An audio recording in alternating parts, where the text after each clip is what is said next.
Perkenalkan, nama saya Agis Mulyati dari tingkat 1B D3 Keperawatan Poltekkes Kemenkes Tasikmalaya. Pada video kali ini, saya akan menjelaskan tentang sistem pernapasan pada manusia. Manusia adalah makhluk hidup. Nah, teman-teman, salah satu ciri makhluk hidup adalah bernapas. Apa sih sistem pernapasan itu? Sistem pernapasan adalah sekumpulan organ yang membantu tubuh menyerap oksigen dari udara dan membuang gas karbon dioksida dari darah. Dengan dorongan oksigen, seluruh organ dapat berfungsi dengan normal.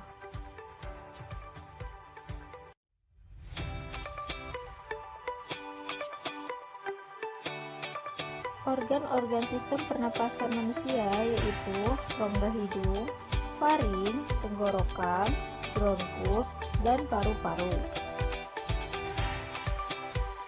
Nah, teman-teman, sistem pernapasan pada manusia terbagi menjadi dua, yaitu sistem pernapasan bagian atas dan sistem pernapasan bagian bawah. Sistem pernapasan bagian atas terdiri dari hidung, faring, dan laring.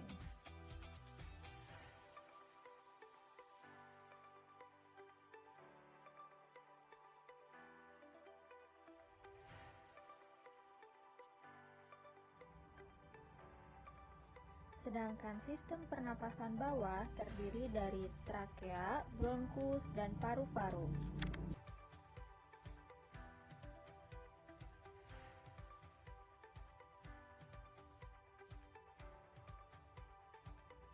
Sistem pernapasan.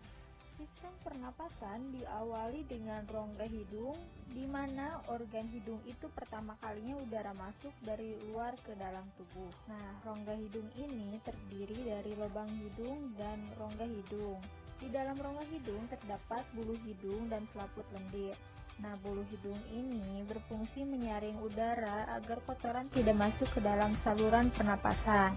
Sedangkan selaput lendir berfungsi mengatur suhu dan kelembaban udara sesuai dengan suhu tubuh.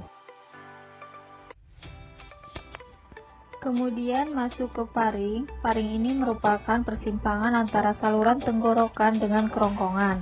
Kemudian masuk ke laring.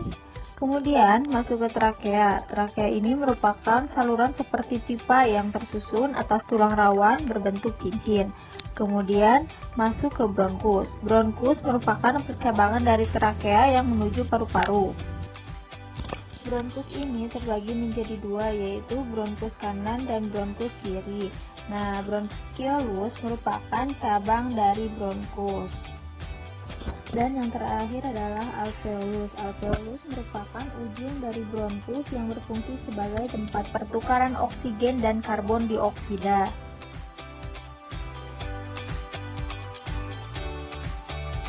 Sistem pernapasan pada manusia terbagi menjadi dua, yaitu pernapasan dada dan pernapasan perut.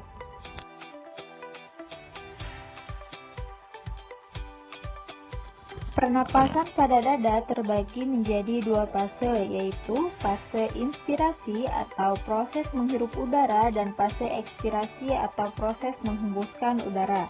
Nah, fase inspirasi terjadi pada saat otot tulang rusuk berkontraksi sehingga tulang rusuk terangkat ke atas. Volume dalam rongga dada membesar. Dengan demikian, tekanan udara dalam rongga dada mengecil dibandingkan dengan udara di luar. Selanjutnya, udara masuk ke dalam paru-paru. Sedangkan fase ekspirasi terjadi pada saat tulang rusuk berelaksi sehingga tulang rusuk kembali ke posisi semula. Volume rongga dada mengecil. Dengan demikian, tekanan udara dalam rongga dada membesar. Selanjutnya, udara keluar dari paru-paru. Pernapasan perut juga terbagi menjadi dua fase. Yang pertama yaitu fase inspirasi, terjadi ketika sekat rongga dada diafragma berkontraksi, posisi dari melengkung menjadi mendatar. Paru-paru mengembang, Tekanan udara dalam paru-paru lebih kecil dibandingkan dengan tekanan udara luar, sehingga udara masuk ke dalam paru-paru. Sedangkan fase ekspirasi terjadi ketika otot diafragma berelaksi, posisi dari mendatar kembali melengkung, paru-paru mengempis, tekanan udara di dalam paru-paru lebih besar dibandingkan tekanan udara di luar, sehingga udara keluar dari paru-paru.